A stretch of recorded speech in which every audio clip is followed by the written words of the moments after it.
Çitile çitile bitmiyor. Çitile çitile bitmiyor. Ne çok kirletiyoruz. Keşan da yok. Burada vardır belki. Gördüğünüz tavanın içinde 600 kilo ciğer pişirmişler. Mehdi asman diyor etrafımı yıkan.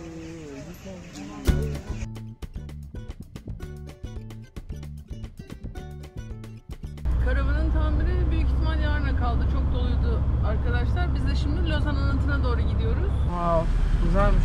Burası Tunca Nehri. Evet, Taşköprü.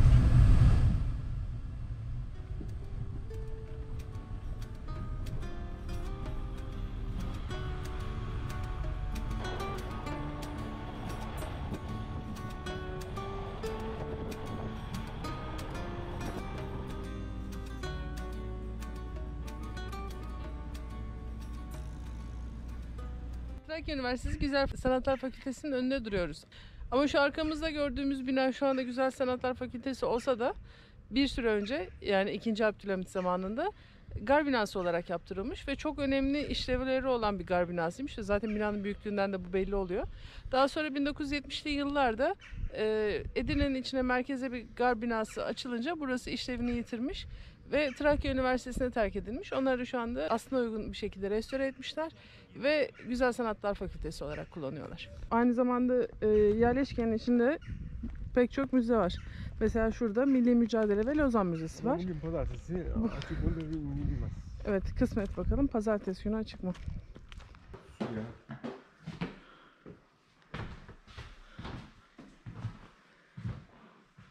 Milli mücadelede emekleri geçen insanlar.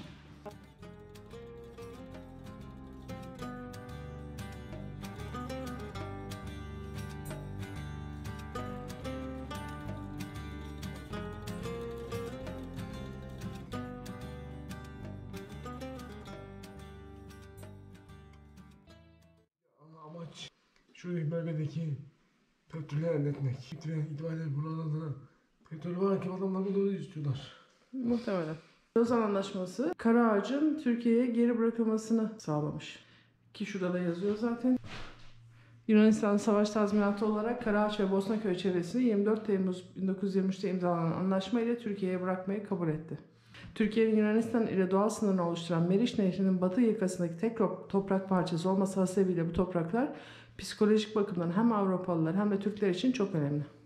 Ayrıca Edirne şehrinin İstanbul ve Avrupa ile bağlantısını sağlayan demiryolu istasyonunun Karaağaç'ta oluşu da bölgeye önemli kılmaktaydı. Yani az evvel gösterdiğimiz istasyon. Yani burası istasyon halindeki. Kısacası Lozan Anlaşması olmasaydı biz şu anda burada vizesiz olarak gezemiyor olacaktık. Yunanistan'a ait topraklar olacaktı ve vize alacaktık bunun için. Lozan Müzesi'nden çıktık. Şimdi burada bir tane daha müze var. İlhan Koman Heykel ve Resim Müzesi.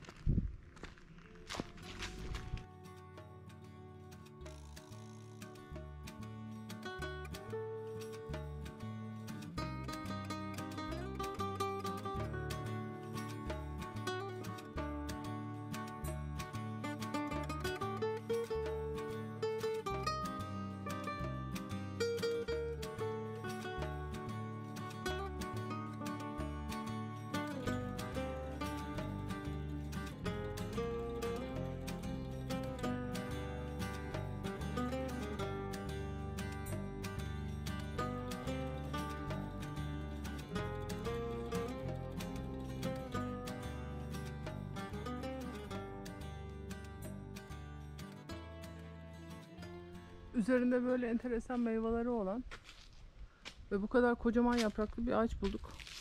Hadi şimdi bunun ne olduğunu bakmaya çalışıyor. Evet, eskiden bu istasyona gelince Edirne'ye geldik oluyormuş. Yaklaşık 4 kilometre kadar mesafe var aslında Edirne'ye. Bu tarihi bir lokomotifmiş. Türü savaş lokomotifi olarak geçiyormuş. 19.9 metre 75 ton ağırlığında. Ve 1910 yılında Almanya'da üretilmiş. Arkasında da yemekli vagon var. Yemekli vagonda Adapazarı Sakarya Vagon Fabrikası'nda 1950 yılında üretilmiş. Dünyada sadece 29 adet bulunmaktadır. Hangisinden? Ha, lokomotiften. Aa, bayağı önemli.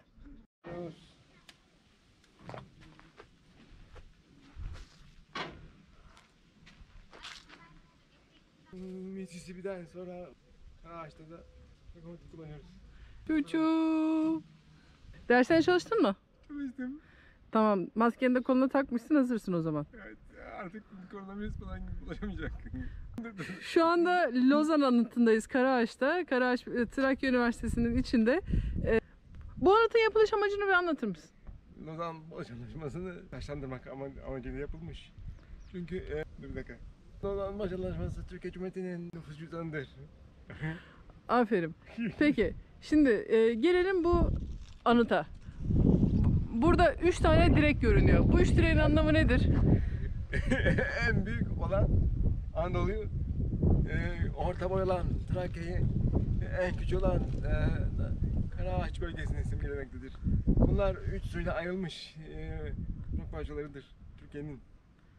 Tamam. Peki ortadaki çember ne? Ortadaki şeyler birlik ve beraberlik. O kız ne? O kız güzellik ve estetik. Kızın elindekiler ne? Elindekiler güvercin, demokrasi, kağıtta anlaşmasını simgeliyor. Peki aşağıda bir tane havuz görüyorum. O havuz ne? O Türkiye'nin denizleri. Türkiye'nin her tarafını çeviren deniz. Denizler. Oh be. Tek tek sonra zar zor anlattırdık. Neyse. Hani Haluk abi anlatmıyor falan diyenler için gelsin bu da. Lozan anıtını Haluk anlattı. Zorla. Silah soruyla. Sen söyle.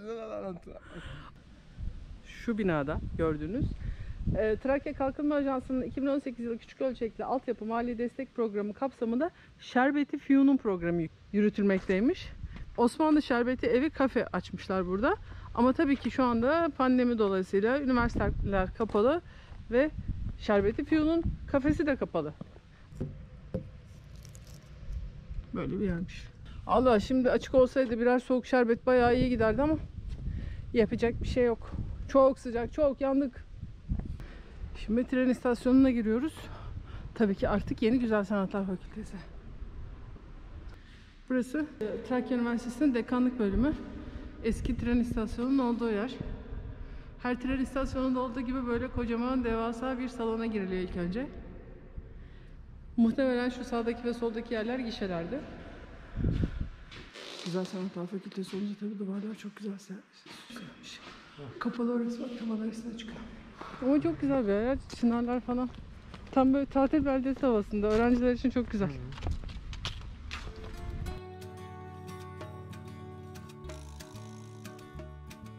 Günaydın. Günaydın. Bugün çamaşır günümüz. Çamaşırların hepsi poşetlerde hazır bekliyor. Şimdi açıldıysa çamaşırhaneye götürüp onları vereceğiz. Yıkanacaklar. Şu anda yapılamayan bazılar şu anda yapılacak gibi duruyor inşallah. Şimdi bakalım soralım. Balata yoksa hemen çaktırmaya vereceğiz. Balta bence yok. Bak Keşan da yok. Burada vardır belki. Tamirhanede araba Kiriko'da kaldırılmış, lastikler sökülmüş, balata aranmaya gidiliyor. Peki ben ne yapıyorum?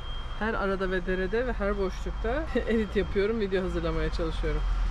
Tabii tamircileri beklerken her zaman çay keyfimiz de var. Parçamız bu. Bir üzen parça bu. Keşan'da yapamadıkları el frenini 100 lira bizden para istemişlerdi. Sadece sol arkayı söküp takmışlardı. Burada Edirne'de bir takipçimizin vasıtasıyla Celil sağ olsun bizi bir yere gönderdi. Onlar üstelik de tamir etmediler. Yani yeni parça taktılar. Yeni parçanın takmasıyla birlikte hem sağ hem sol 200 liraya işlemimiz halloldu. Umarım doğru hallolmuştur. Dünyanın en büyük tavası. 600 kilo ciğer pişirmişler bu tavanın içinde. 2 ton ağırlığında, 80 santim yüksekliğinde ve 704 santim çapındaymış. Ciğerin pişirilmesi için 2520 litre ayçiçek yağı, 250 kilo un, 12 ton odun ve 3 ton kömür kullanılmış. Gördüğünüz tavanın içinde 600 kilo ciğer pişirmişler. Vay vay vay.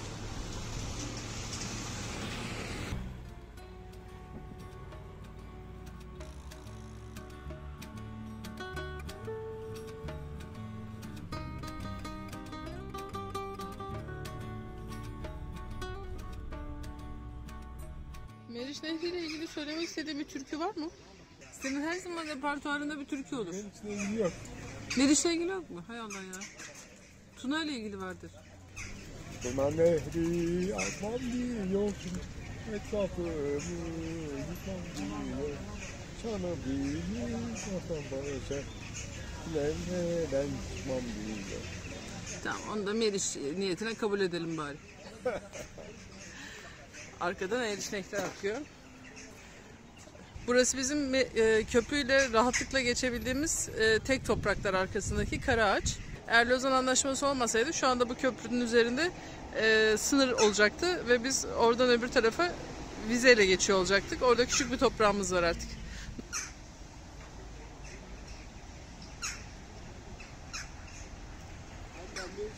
Burası Makedonya Kulesi. Gördüğümüz kadarıyla yukarıya çıkış yok gibi duruyor. Şurası nekropolün olduğu yer. Ama sanki içinde böyle bir dolaşılıyor. Bir bakalım nereye kadar gidilebiliyor. Burası Edirne Kalesi'nin içi. Bu kale dikdörtgen bir yapıya sahip ve dört köşesinde 4 büyük kule varmış ve içi toplam 360 bin metrekare büyüklüğündeymiş. Bu kule, Uğur'cum göster. Burası Makedonya Kulesi olarak geçiyor ve Mak ve Dom. Bu arada Uğur dediği benim. Mak ve Dom, yani büyük kule kelimelerinin zaman içerisinde değişerek Makedonya Kulesi haline gelmiş. Diğer kulelerde ikinci kule Yerliburgaz Kulesi'ymiş. Şu anda yok. Hapishane olarak kullanılıyormuş. Ondan sonra Tunca Nehri'ne yakın olan Germekapı Kulesi varmış. Dördüncü kule de Zindan Kulesi'ymiş. Bu kadar. Yani bütün Edirne'nin etrafını saran kalenin 4 burcundan bir tanesi bu sağlam kalan. Edirne genel olarak Edirne Hadrianopolis olarak Traklar tarafından milattan önce 1000 yılında kurulmuş bir şehir.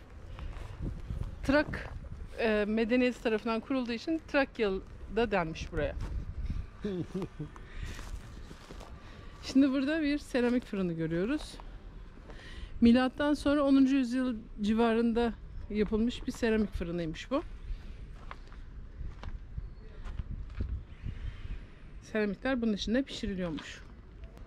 Fırınların olduğu yerler biri şu, biri şu. Şu burada görüyorsunuz. Diğeri de şu karşıdaki çatının altında. Burası mezar şapelinin olduğu yer. Şimdi merdivenlerle buraya çıkacağız. Burayı göreceğiz. Buradan içeri giriliyor mu bakacağız. Edirne enteresan bir yer. Hiç ummadığım bir yerden bir tarih çıkıyor. Burası hiçbir gezi rehberinde gezilesi bir yer olarak görünmüyordu. Tesadüfen Üç Şerefeli Camii'ye giderken bulduk.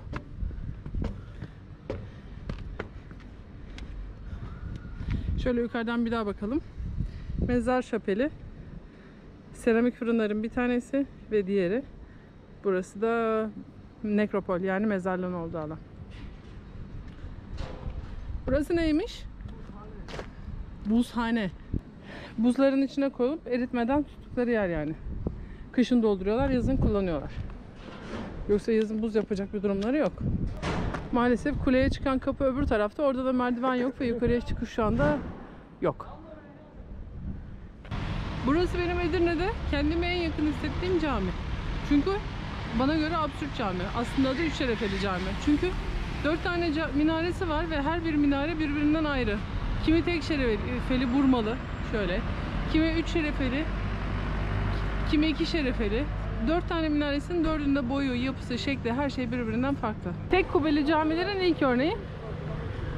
Kapısının da özel bir öneme sahip olduğunu söylüyorlar, dış kapısının. Çok güzelmiş. Bakalım nasılmış. Minarelerden bir tanesi bu. 3 şerefeli. Bir diğeri bu. Tek şerefeli ve burmalı. Diğer ikisi arkada, göreceğiz onları da birazdan. İçeri girince nasıl serinletiyor. Dışarıda biz ölüyoruz sıcaktan. Bir anda buraya gelince serinledi. Şu arada görünen de 3. minare. O da tek şerefeli ve düz bir yapıya sahip. Bu da 4. minare. 2 şerefeli. Kare desenli altı. Bu caminin en önemli özelliği Osmanlı'dan Selçuklu'ya geçiş mimarisinde arada bir yerde olması ve Osmanlı mimarisinin ilk örneklerinden sayılması. Buraya harem avlusu deniyor. Harem avlusu da Osmanlı mimarisindeki camilerde ilk defa bu camide uygulanmış. 22 tane kubbe var etrafında. Üç Şerefeli Cami'nin en önemli özelliklerinden bir tanesi de Ortadaki bu giriş kapısının mermer oymaları.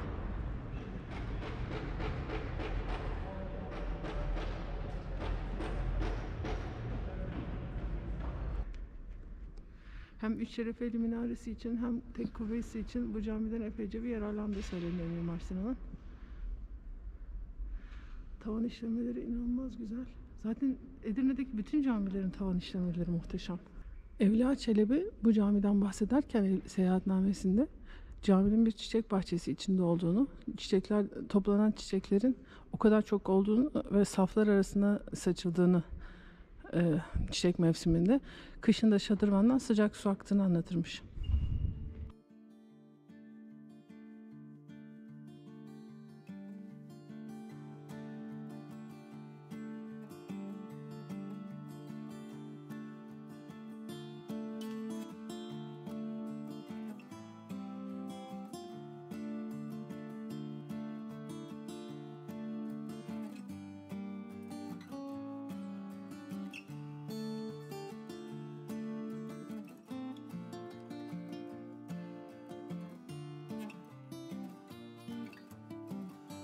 Çamaşır işini nasıl hallediyoruz? Yıkıyoruz. Çitile bitmiyor. Çitile bitmiyor. Ne çok kirletiyoruz üstümüzü başımızı. Sherlock, hele sen. Çok pissin. Yıka bitmiyor çamaşırlar.